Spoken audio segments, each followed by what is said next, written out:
Hey everyone, today I'm going to be taking a look at the Medicom toy Mafex Magneto 6-inch action figure.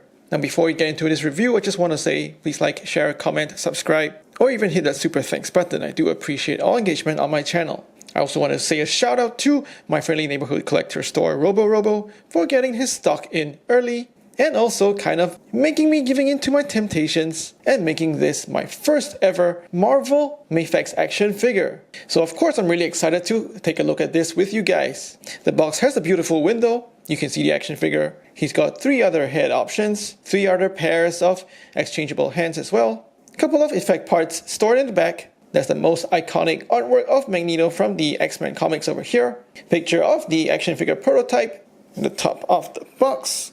That same Magneto artwork, his name, and also the very bold X-Men logo. We go down to the bottom of the box. Product information, down to the side. Picture of Magneto using a couple of effects from this set. On the back of the box, this time we see him with his unhelmeted head, and you can see the rest of the effect parts on display over here. We go down to that last side of the box. Another display option of Magneto, this time with his face in the shadows and using more effect parts as well. So let's go ahead and get this guy open.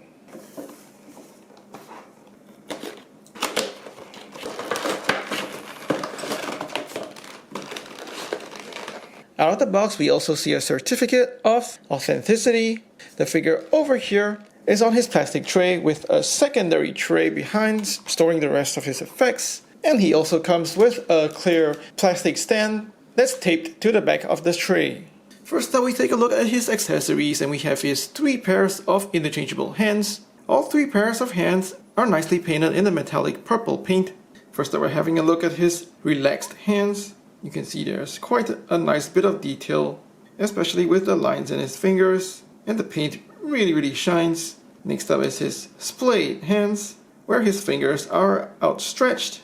You can see the same uniformity in the paint applications, and similarly nice details with the lines in his fingers. And finally we have also open hands, but this time his fingers are curled, kind of like he's exerting his powers. Also nice work with the metallic purple paints and the nice details like the lines in his fingers. All 3 pairs of hands come with a sort of holder for easy tracking and storage of these extra accessories. Next up, we're looking at his 2 interchangeable heads and his helmet accessory. The helmet is painted in a glossy red.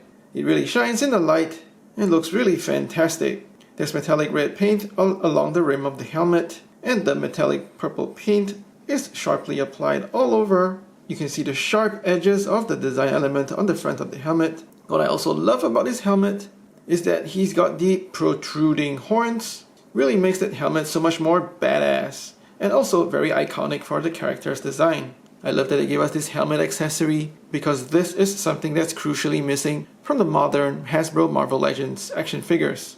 Now we go over to his other interchangeable head. It's got the exact same helmet, but this time it's got the head inserted. So we have a flash tone paint over here for his skin, sharp paint applications for the whites in his eyebrows and his teeth, as well as the blue and whites in his eyes. There's a bit of subtle shading around his nose just to bring out the contours in his face. Now I really like how this face is executed. He's gritting his teeth and looking rather menacing, but I also feel like we should have gotten an exact same head sculpt, but with the eyes whited out, just like in that iconic artwork of Magneto. Now we move on to the back of the head, and we can see his white hair that's peeking out from the back, his white paint for the hair, and the gray wash, so it really brings out the textures that are sculpted into that hair. And lastly, we have his last head sculpt. This time, it's also got a head inserted, but it's all painted in black, just hiding his features in the shadows of his helmet. Sharp paint applications for the white of his eyes, and he's looking quite neutral over here. Now for this head sculpt, I actually do wish that they gave him a fully painted face, so that we could have a head sculpt with a neutral expression and his helmet on. We go onto the back of this head, and it's got exactly the same hair sculpt, with the same treatment of white paint and gray wash to bring out the textures. Next we're looking at the 2 effect parts that look like flames. These are cast in the translucent blue plastic. It lets the light through quite well, and I have to say that the right effect part looks a little more blue compared to the left one. These 2 parts are kind of the same sculpt, just mirrored from each other. And on the top of the flame effects, there's a spray of white paint that nicely fades off to the rest of the effect part, kind of showing how the power is concentrated on the top and diffuses into the rest of the effect part. We also have two circular effect parts, also molded in a translucent blue plastic, letting the light through quite well. As you can see my fingers behind. It's got a ripple effect that's also nicely textured into it. The middle of the effect part also has that white spray of paint that also gives it the effect of the power in the middle kind of diffusing outwards. And behind this effect part you see a couple of indentations, and this is where you fit it onto his hands. And lastly we have these last two effect parts looking like sparks, kind of spiky in their sculpt as well. Also in a translucent blue plastic, but this time you can see he's got his hands sculpted inside, and these hands inserted into the effect parts also have the metallic purple paint. So we see Mafex putting a lot of work into the details of this figure. There are also some lines sculpted on each individual spikes, plus the white spray of paint in the middle, and that's really showing once again how the power is diffusing outwards into the spikes. The white paint and the line detailings also the same on the other side as well, so that's a really nice touch. So now we're trying on a couple of his hand options, and as you can see over here, he holds onto his helmet just fine. The head sculpt with his face in the shadows of his helmet looks really menacing and very cool, and you can see that the relaxed hand works well with the figure, along with that flame effect part as well. Now the fist has quite a snug fit onto that flame effect part, so once you remove that flame effect part, the fist might get stuck inside. And I had to use my plastic spudger tool just to kind of pry and pull the fist out of the effect part, just like so. So that is a minor annoyance. So just make sure you have a tool to get the fist out of the effect part and not damage it. And finally he also looks fantastic with this head sculpt gnashing his teeth and the last two spiked and circular effect parts on his hands as well. Now we're having a look at the action figure itself, and I think overall it looks quite good. The proportions are quite nice, with the small exception that I think his feet look a little small compared to the rest of his body. Most of the figure is painted in that red matte paint, and that contrasts really nicely with the metallic purples used on the rest of the figure, like his forearms, hands, his belt, as well as his boots and feet. He also comes with a fabric posable cape, and I really like how that it's got that metallic shiny purple finish on the inside of the cape. That really shines and looks great in the light. It also complements the metallic purple paints all over the figure's suit. The back side of the cape, however, is a flat purple. I don't actually mind that, but I think that it could have benefited from a shiny sort of satin finish, perhaps looking like the inside of his cape as well. I just think overall, this large, billowing cape with the shine on the inside really adds so much in terms of presence for this action figure.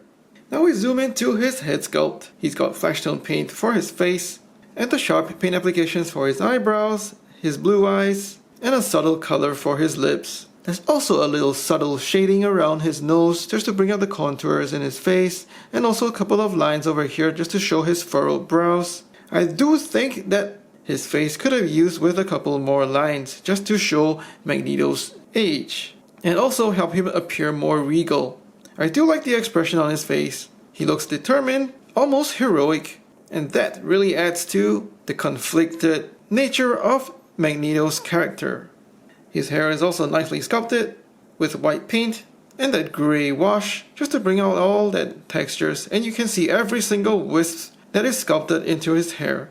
So I really like how that hair actually looks quite interesting. But also, as with Mafex, you tend to get a little bit more of that anime look and aesthetic to his face.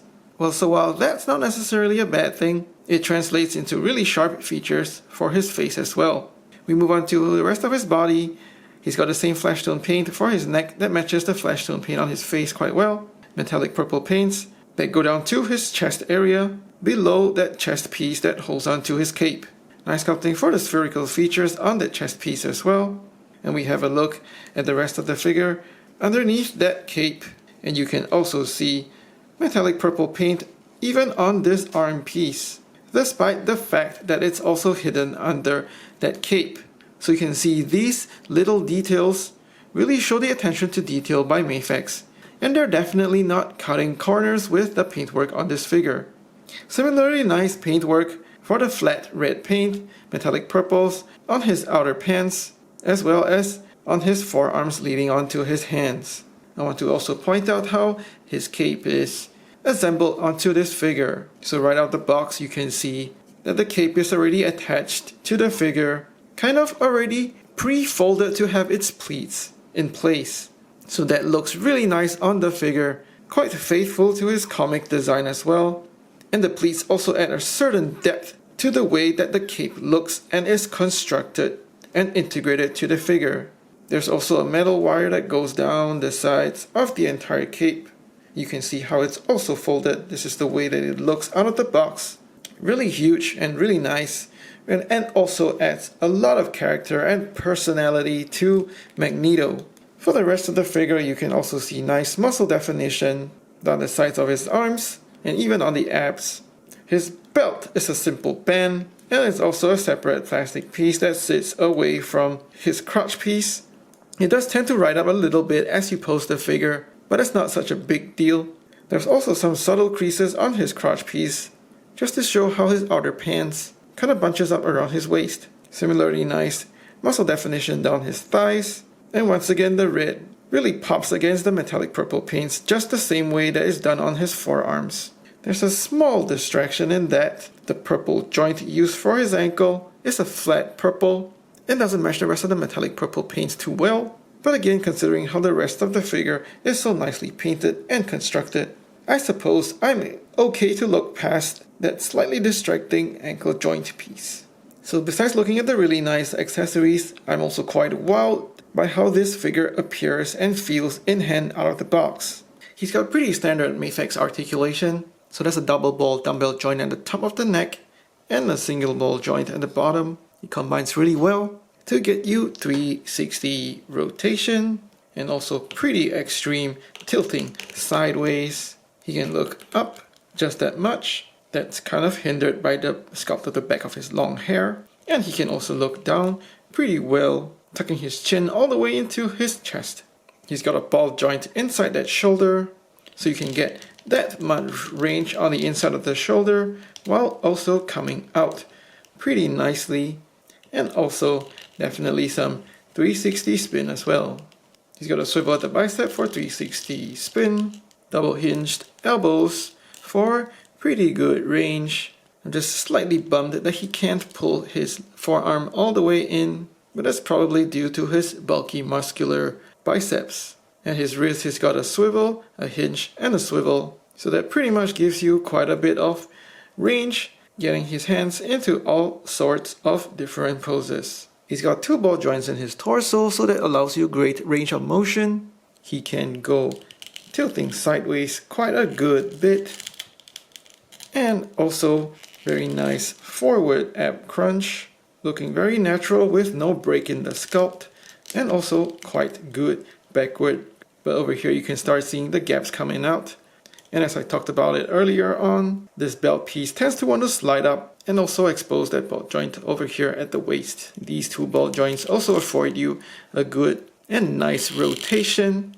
That's definitely more than enough to get you into very nice poses. He's got drop down ball joints at his hips, so they do drop down like that, which gives you a decent amount of split for a character like Magneto, and also able to go forward that much as well as backward. He's also got a thigh swivel that's very well disguised by the sculpt, so that lets you turn his leg outward and inward just that much.